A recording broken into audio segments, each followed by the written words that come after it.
Baik. Bismillahirrahmanirrahim. Assalamualaikum warahmatullahi wabarakatuh. Alhamdulillah. Alhamdulillahilladzi bi ni'matihi tatimmus shalihat. Wassalatu wassalamu ala sayyidina wa habibina wa syafi'ina Muhammadin wa ala alihi wa ashabihi wa man tabi'ahum bi ihsanin ila yaumil qiyamah. Wa ba'du. Rabbana 'allimna ma yanfa'una wanfa'na bima 'allamtana wa zidna ilma. Rabbi shrah li sadri wa yassir li amri wahlul 'uqdatam min lisani yafqahu qawli. Jamaah kaum muslimin rahimani wa rahimakumullah. Alhamdulillah, malam hari ini kita bisa kembali melanjutkan majelis ilmu, majelis zikir, kajian fikih, yang mana pada pertemuan sebelumnya kita telah membahas tentang sebab-sebab yang mewajibkan mandi, kemudian rukun-rukun mandi. InsyaAllah kita akan lanjutkan ke pembahasan berikutnya, yaitu tentang sunnah-sunnah mandi, supaya mandinya itu semakin sempurna dan memiliki pahala yang lebih besar, lebih banyak. Berkata penulis rahimahullahu ta'ala rahmatan wasi'ah, wa sunanuhu ay sunanul gusli, sunnah-sunnah mandi itu ada banyak. Yang beliau sebutkan di sini hanyalah beberapa atau sebagiannya saja. Yang pertama yang beliau sebutkan di antara sunnah-sunnah mandi, baik itu mandi wajib ataupun mandi yang mustahab, yang sunnah, seperti mandi pada hari Jumat, itu mandi yang disunnahkan. Itu ada beberapa sunnah-sunnah yang kalau dilakukan maka menjadikan mandi itu semakin sempurna, semakin besar pahalanya. Yang pertama adalah as-siwaku, bersiwak. Dan ini dikiaskan kepada wudu. Karena dalam hadis Nabi sallallahu alaihi wasallam memerintahkan kepada kita untuk bersiwak inda kulli wudu'in, setiap kali hendak berwudu. Dalam riwayat yang lain inda kulli salatin, setiap kali hendak melakukan salat. Maka begitupun ketika mandi disunnahkan untuk bersiwak. Dan ini dikiaskan kepada wudu. Siwak ini, bapak-bapak sekalian, rahimani wa rahimakumullah, adalah merupakan ibadah yang sangat disukai oleh Rasulullah sallallahu alaihi wasallam, dan hadis-hadis yang berkaitan tentang siwak itu sampai derajat mutawatir. Begitu banyaknya, tapi termasuk hal yang banyak ditinggalkan oleh kaum muslimin. Termasuk sunnah yang mahjurah, yang mulai ditinggalkan. Padahal fadilahnya, keutamaannya luar biasa besar. Nabi sallallahu alaihi wasallam mengatakan as-siwaku matharatun lil fammi mardatun lirabbi. Siwak itu bisa membersihkan mulut dan mendatangkan ridho Allah Subhanahu wa taala. Dan itu yang kita harapkan, Allah meridhoi kita. Jadi amalan yang ringan tapi benar-benar luar biasa fadilahnya, tapi banyak ditinggalkan. Ya. Dan ketika bersiwak ini diniatkan apa? Diniatkan untuk menjalankan sunnah. Jadi ketika kita melakukan siwak, niatnya apa? Menjalankan sunnah. Karena siwak itu bernilai ibadah. Kemudian sunnah kedua di antara sunnah-sunnah mandi adalah wat tasmiyatu, tasmiyah. Dalam masalah tasmiyah ini ada beberapa pembahasan. Yang pertama, tasmiyah ini maksudnya adalah cukup sampai bismillah, sampai lafzul jalalah, atau boleh lengkap bismillahirrahmanirrahim. Maka ada khilaf di kalangan para ulama. Al-Imam An-Nawawi rahimahullahu ta'ala mengatakan al-aula al-iktisar ala tasmiyah, atau sampai lafzul jalalah. Jadi yang lebih utama mencukupkan sampai lafzul jalalah, bismillah. Itu yang lebih utama menurut Imam An-Nawawi rahimahullahu ta'ala. Tapi sebagian para ulama mengatakan lebih aula sempurnakan, yaitu sampai selesai Bismillahirrahmanirrahim. Ini yang pertama. Ya, jadi ada kulli hal, jika antum ingin hanya membatasi sampai lafzul jalalah bismillah, maka itu aula menurut sebagian para ulama seperti Al-Imam An-Nawawi. Kalau ingin disempurnakan juga karena mengikuti ulama yang lain yang berpendapat lebih aula, lebih utama disempurnakan, maka tidak masalah. Tafadhol, ya. Kemudian yang kedua, kapan tasmiyah ini dilakukan? Ketika mandi kapan? Makrunatun bin niyah atau makrunatan bin niyah, berbarangan dengan niat mandi. Jadi niat itu letaknya di dalam hati, niat untuk mengangkat hadas besar di dalam hati, kemudian di lisan itu bertasmiyah, mengucapkan bismillah, ya. Dan ketika kita mengucapkan tasmiyah atau bismillah, orang yang junub tidak boleh meniatkan baca Al-Quran dengan bismillah ini, nggak boleh, haram hukumnya. Ya, tapi apa yang diniatkan? Dia membaca bismillah itu semata-mata sebagai zikir kepada Allah Subhanahu wa taala, bukan meniatkan membaca Al-Quran. Karena kita ketahui, ya, Bismillahirrahmanirrahim itu bagian dari Al-Quran, ya. Nah, sebagian para ulama mengatakan bagian dari surat Al-Fatihah. Nah, dan di dalam Al-Quran pun disebutkan, ya, Bismillahirrahmanirrahim, ya. Jadi jangan diniatkan membaca Al-Quran. Kenapa? Karena orang junub haram hukumnya membaca Al-Quran. Sehingga tidak boleh diniatkan membaca Al-Quran. Tapi niatnya apa? Zikir kepada Allah Subhanahu wa taala. Boleh enggak kalau diniatkan baca Al-Quran sekaligus zikir? Tidak boleh, haram hukumnya. Jadi ini yang berkaitan dengan tasmiyah. Kemudian sunnah selanjutnya adalah al-wudu'u qablal ghusli, berwudu sebelum mandi. Ya, jadi disunnahkan untuk terlebih dahulu berwudu sebelum mandi.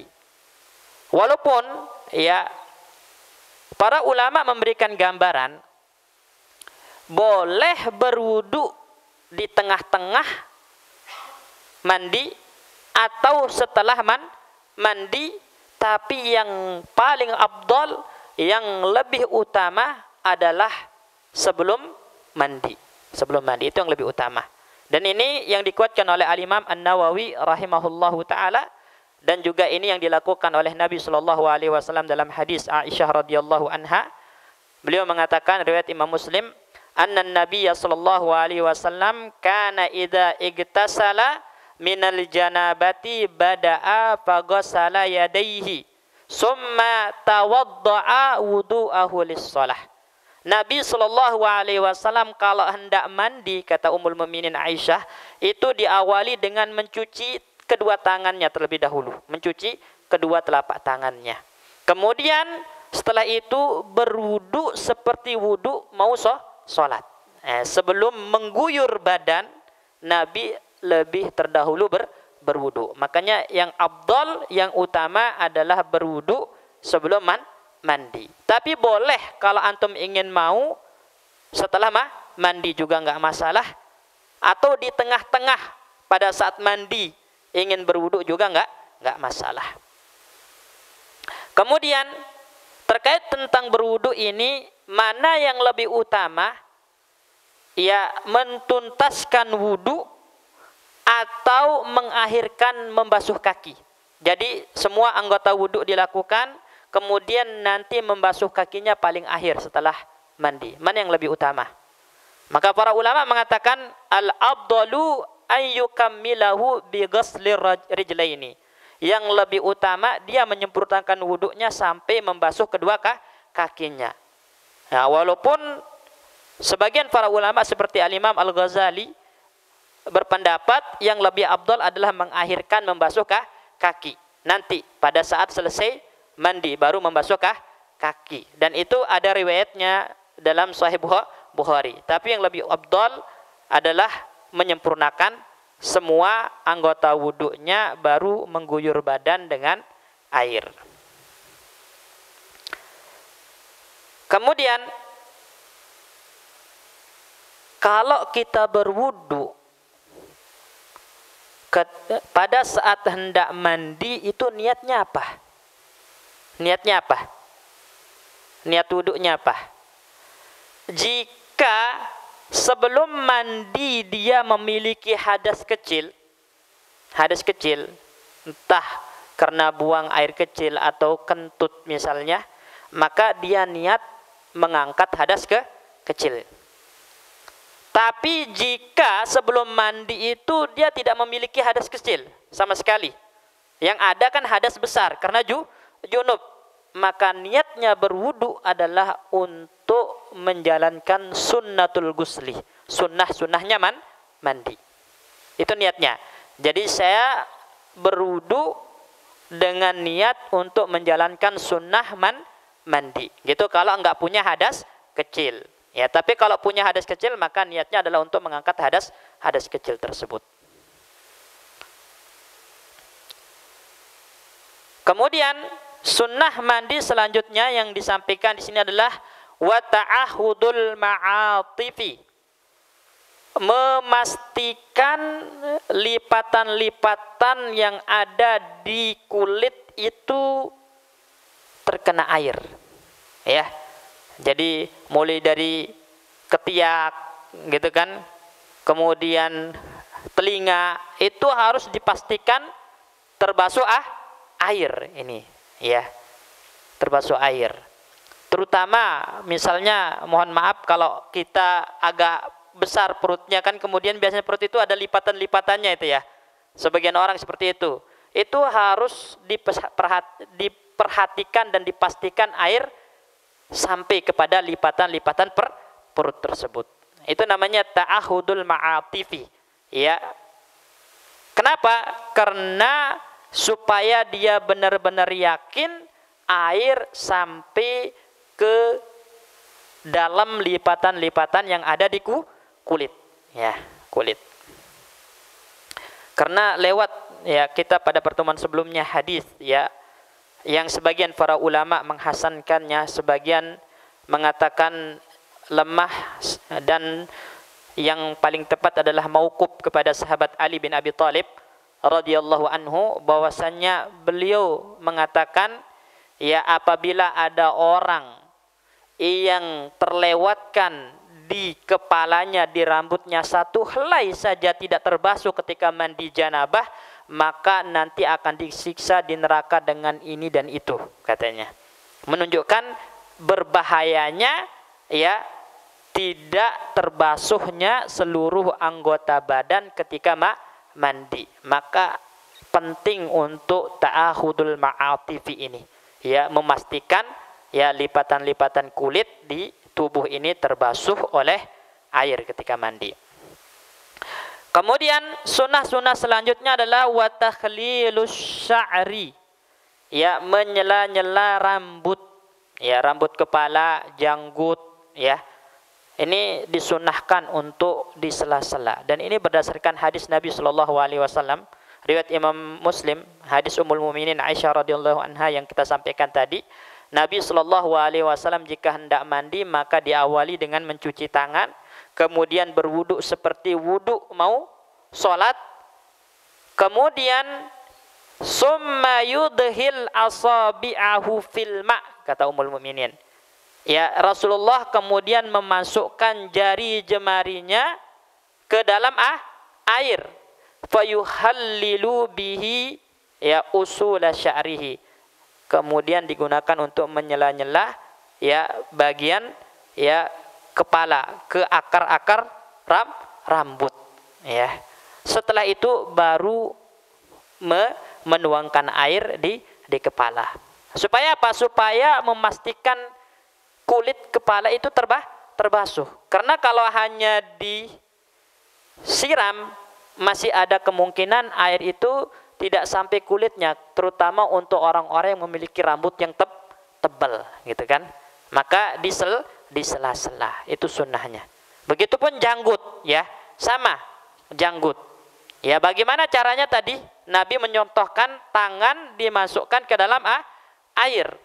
Ya, kemudian itu digunakan untuk menyela-nyela rambut atau janggut. Karena itu lebih membuat kita yakin ya air sampai kepada bagian terdalam kulit yang ditutupi oleh rambut. Ya, kenapa enggak sambil diguyur gitu? Kenapa? Ya kan? Kok harus? Bukan harus sih. Ya, apa namanya? Kok Nabi mencontohkan dengan tangan dimasukkan ke air kemudian digunakan di sela-sela? Kenapa enggak sambil guyur kemudian di sela-sela? Kenapa? Karena dengan cara tadi memasukkan tangan ke dalam air kemudian menyela-nyela rambut itu lebih hemat dan tidak israf, berlebih-lebihan dalam menggunakan air. Itu alasannya. Ya, itu alasannya. Kemudian sunnah-sunnah selanjutnya adalah ad-dalku. Ad-dalku. Ad-dalku itu menggosok, ya, menggosok-gosok ya anggota badan, ya, supaya benar-benar terbasuh air. Dan ini disunnahkan, ya, kenapa? Dalam mazhab Syafi'i khurujan minal khilaf, sebagai bentuk keluarnya dari perselisihan, disebabkan ada di antara para ulama mewajibkan ad-dalku ini. Ada yang mewajibkan ad-dalku ini. Ya, sedangkan bentuk keluar dari khilaf adalah menjalankannya, maka minimal hukumnya disunnahkan. Disunnahkan. Kemudian di antara sunnah-sunnah mandi selanjutnya adalah at-taslis. Taslis itu melakukannya 3 kali, mengulangi gerakannya 3 kali. Jadi mengulangi semua gerakan sunnah-sunnah ini sebanyak 3 kali. Berarti menyela-nyela rambut, janggut, gitu kan? Ya, 3 kali. Ya, kemudian menyiram, ya, menyiram kepala 3 kali. Ya, menyiram badan bagian kanan, depan, belakang 3 kali. Menyiram ya badan bagian kiri, depan, belakang 3 kali. Itu namanya taslis. Ya, taslis. Baik. Ini terkait tentang sunnah-sunnah mandi. Kemudian sekarang kita berpindah ke pasal yang baru, ya, yaitu berkaitan tentang syarat-syarat sahnya thaharah bersuci. Ya, berkata Syekh rahimahullahu taala, wa syurutut taharati anil hadasil asghari wal akbari. Syarat-syarat sahnya bersuci dari hadas kecil dan hadas besar. Syarat itu maknanya adalah sesuatu yang mengharuskan dari tidak terpenuhinya syarat, tidak sahnya yang dipersyaratkan. Ya, misalnya di antara syarat sholat kan menghadap kiblat, kemudian sengaja tidak menghadap kiblat, ya, atau tidak berusaha untuk mencari tahu arah kiblat, asal sholat saja. Kalau tidak terpenuhi syarat maka tidak sah. Begitupun di antara syarat sahnya sholat, misalnya kan bersuci. Kalau dia sholat tanpa bersuci enggak sah. Berarti syarat itu sesuatu yang apabila dia tidak terpenuhi berkonsekuensi tidak sahnya yang dipersyaratkan. Maka perlu kita mengetahui syarat-syarat ini. Apa aja syarat-syarat sahnya bersuci dari hadas kecil dan hadas besar? Hadas kecil berarti syarat-syarat sahnya berwudu, gitu kan? Ya. Dan kalau hadas akbar berarti syarat-syarat sahnya mandi, mengangkat hadas besar. Yang pertama adalah al-islamu. Harus yang menjalankannya adalah seorang muslim. Ya. Maka tidak sah mandi, tidak sah wudu dari orang kafir. Kenapa? Karena namanya mandi mengangkat hadas besar, wudu mengangkat hadas kecil itu butuh kepada niat. Dan niat itu syarat sahnya apa? Dilakukan oleh seorang yang Muslim, Islam, kemudian mumayyiz, kemudian akil, berakal. Jelas ya? Ya, jadi kalau ada orang kafir, ya, mandi, wudu enggak sah karena niatnya enggak sah. Kalau ada anak yang belum mumayyiz, berwudu, wudunya belum dikatakan sah karena niatnya enggak sah. Atau ada orang gila, ya, enggak punya akal, berwudu, mandi besar, enggak sah karena dia tidak memiliki niat. Muncul kasus, bagaimana kalau ada orang istrinya gila gitu kan, haid, selesai dari haid, supaya halal bagi suaminya, bagaimana caranya? Maka dimandikan sama suaminya yang meniatkan. Jelas ya? Ini kalau ada misalnya wanita kitabiyah, berarti kan disebutkan dalam kitab-kitab fikih seorang laki-laki muslim boleh menikahi wanita ahli kitab, gitu kan? Nah, ahli kitab ini termasuk kafir, ya.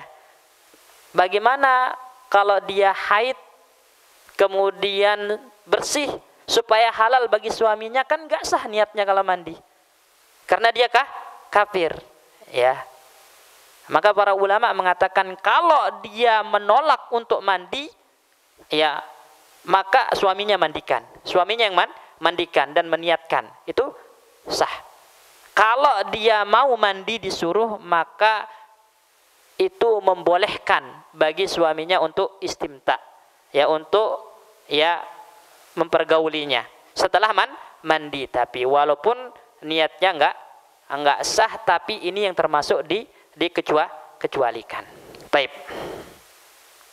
Kemudian yang kedua adalah yang berwudu, yang mandi itu tamyiz, harus yang sudah mumayyiz. Makanya tadi kita jelaskan syarat niat yang sah itu harus dari orang yang sudah mumayyiz. Ya, kalau belum maka tidak sah karena niatnya tidak sah. Jadi Islam dan tamyiz ini berkaitan erat dengan syarat sahnya niat. Makanya kalau orang ya mandi, wudu, kemudian niatnya itu tidak sah, maka konsekuensinya mandi wudunya tidak sah. Hingga syarat sahnya mandi dan wudu itu harus dari seorang yang Islam dan tamyiz, mumayyiz. Kemudian syarat yang ketiga yang disebutkan oleh Syekh di sini adalah wal ma'ut tahirul mutahhiru. Harus mandi dan berwudu, mandi besar dan berwudu itu menggunakan air yang suci dan mensucikan, atau yang kita kenal dengan air mutlak. Ya, jadi kalau ada air maka tidak boleh menggunakan tayammum. Ya, harus menggunakan air. Dan air yang bagaimana? Air yang suci mensucikan.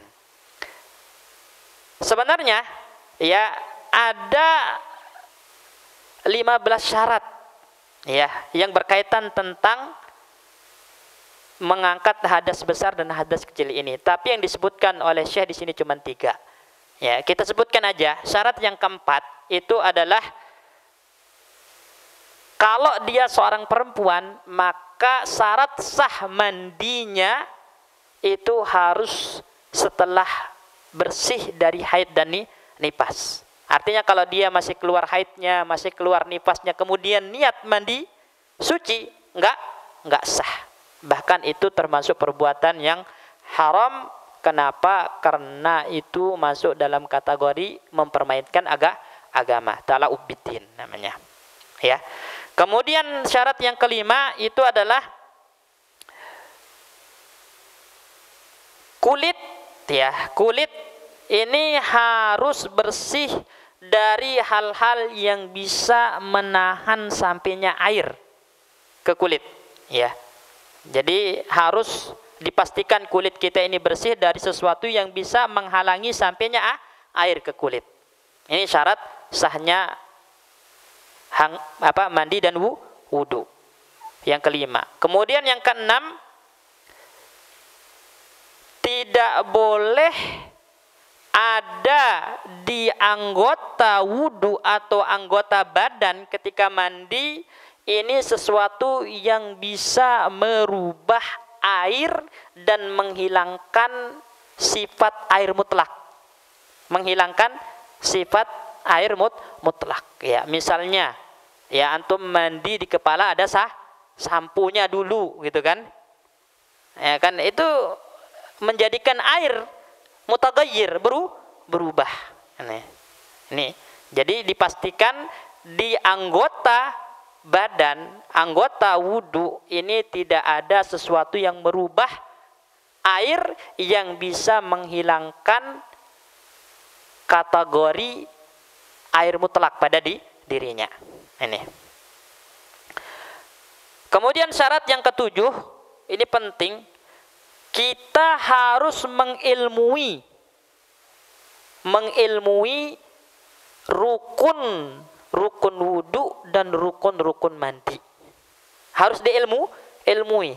Nah, ini ya, makanya itu pentingnya belajar, Pak. Ya, belajar mana aja rukun wudu, mana aja rukun mandi, mana aja sunnah-sunnahnya. Itu penting karena syarat sahnya kita harus mengetahui.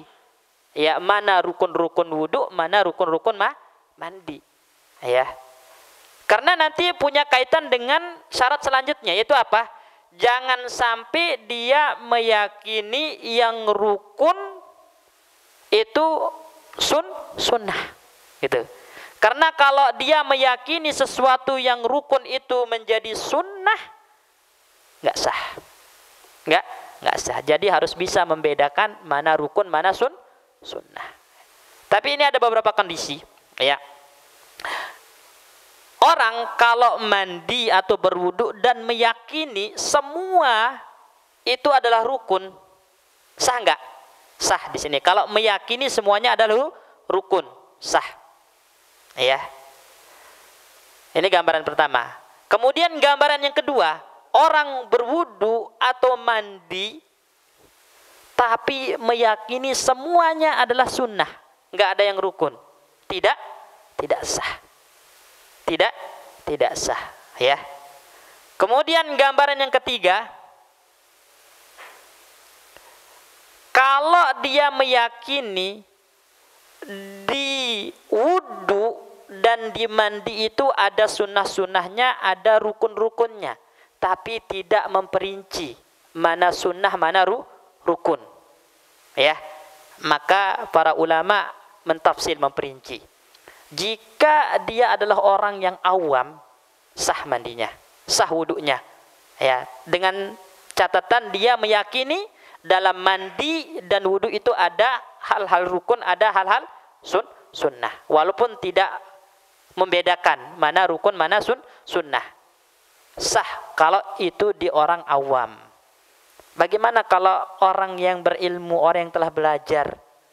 Maka para ulama berselisih, ya. Menurut Ibnu Hajar Al-Haytami sah, sedangkan menurut Al-Imam Ar-Ramli tidak sah. Tidak sah. Dan ini gambaran yang keempat yang menjadi syarat adalah jangan sampai meyakini yang rukun, yang jelas-jelas rukun menjadi sunnah. Kalau seperti itu maka tidak sah. Nah, supaya kita tahu mana rukun, mana sunnah, itulah kita pentingnya belajar. Ya, belajar. Tidak cukup hanya tahu, ya, sifat-sifat mandi Rasulullah Sallallahu Alaihi Wasallam, sifat-sifat wudu Rasulullah Sallallahu Alaihi Wasallam, tapi tidak dijelaskan mana rukun, mana sunnahnya. Ya, kalau terjadi pembalikan keyakinan yang harusnya rukun diyakini sunnah, itu berefek tidak sahnya wudu dan mandi. Jelas insyaallah ini, ya. Kemudian Syarat selanjutnya adalah menghilangkan najis ainiyah.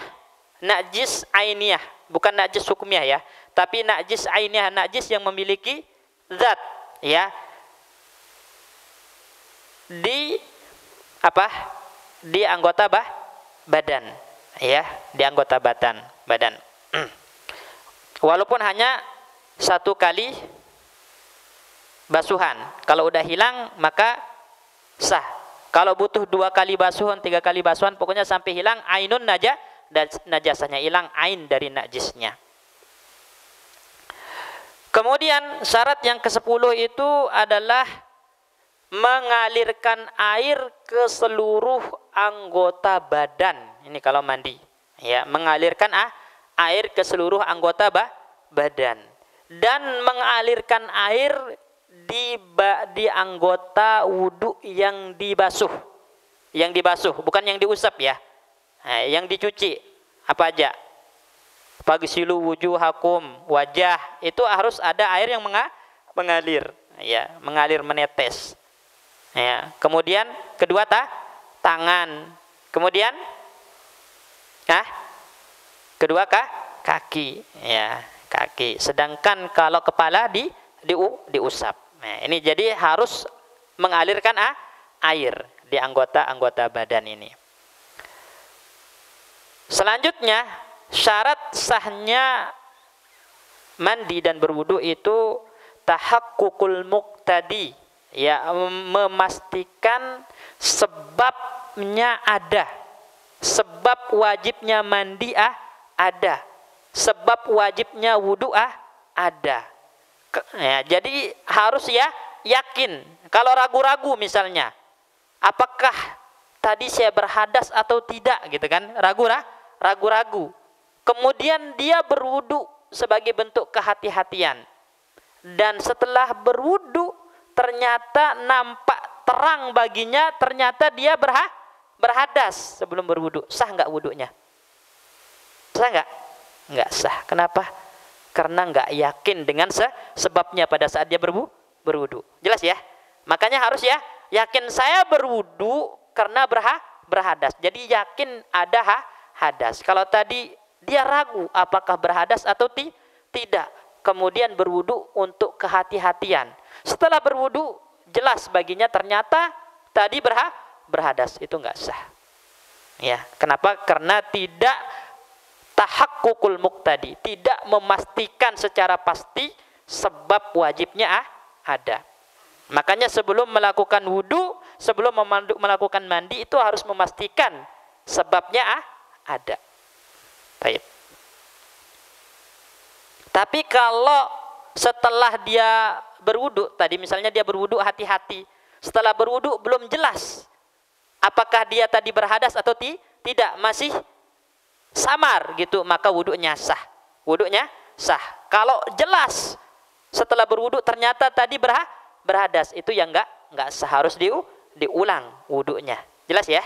Ini karena syaratnya kan harus ya yakin, dan ketika berniatnya itu enggak ada keraguan, harus benar-benar ya yakin mengangkat hadas kecil, mengangkat hadas besar. Nah, kalau tadi enggak memastikan berarti ada keraguan di dalam niat, dan niat itu enggak boleh ada unsur ragu-ragunya.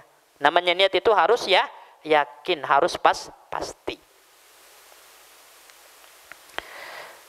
Kemudian syarat selanjutnya itu niat mengangkat hadas besar, mengangkat hadas kecil, ini harus istimrar, harus ada sampai selesai amaliyah wudu, amaliyah mandi ya, harus ada, terus ada.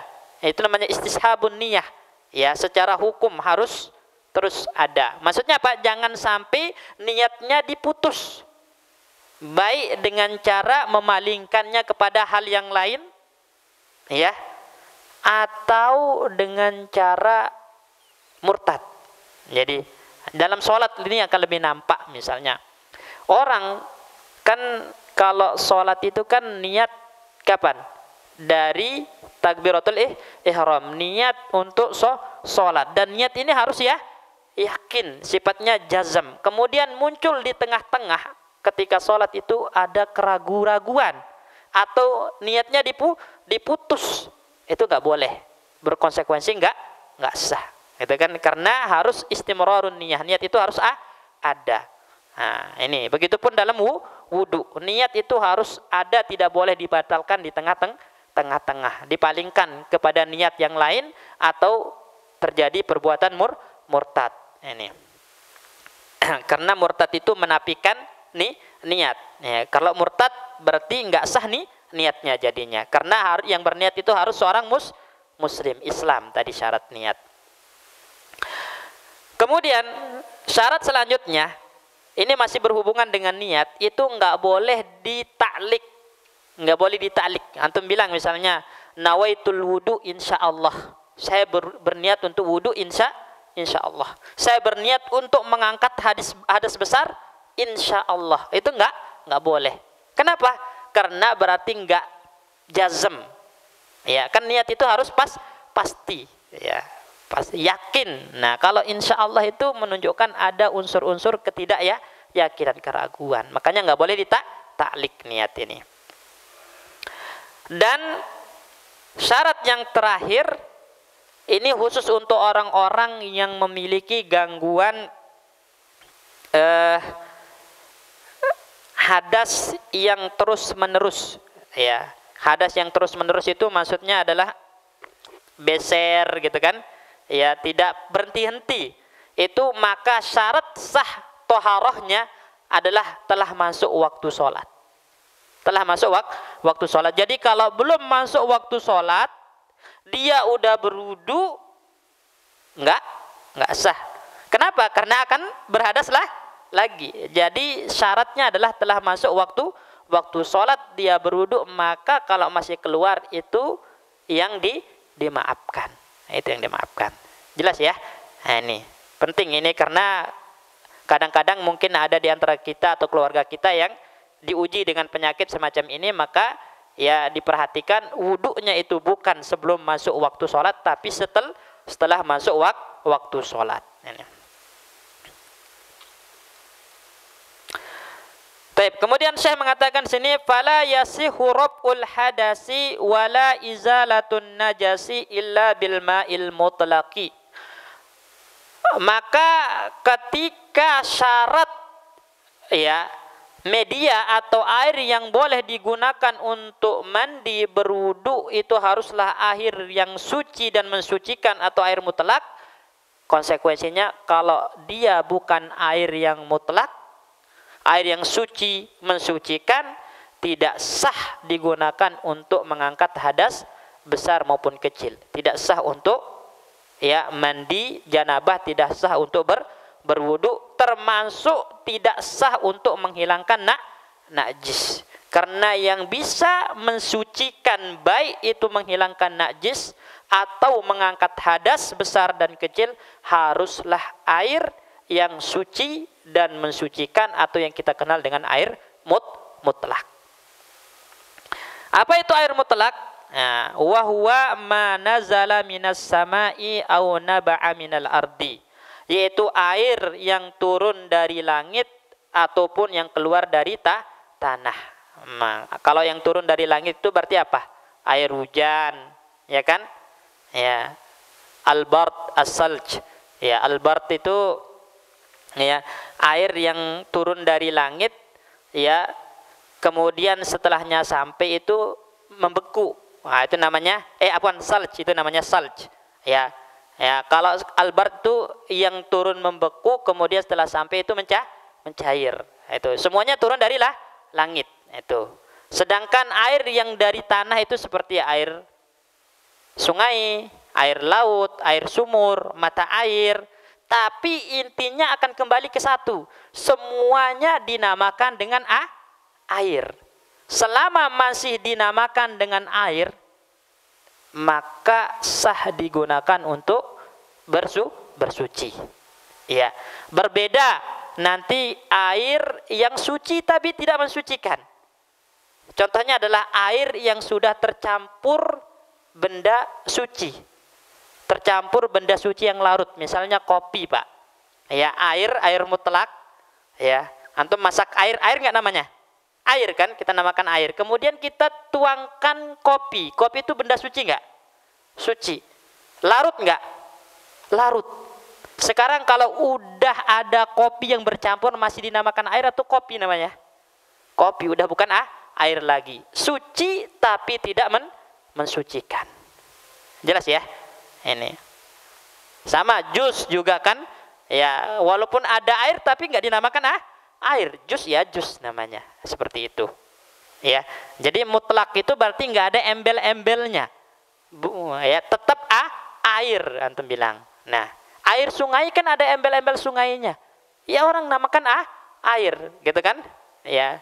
Jadi itu bukan embel yang melekat gitu. Dibuang pun tidak akan berpengaruh. Tetap namanya air. Ya, hujan, air hujan kan ada hujannya. Ya, sekarang kalau orang nggak tahu itu air hujan namanya apa? Air gitu kan. Berarti itu bukan embel yang melekat atau sifat yang melekat. Nah, seperti itu. Azan ya.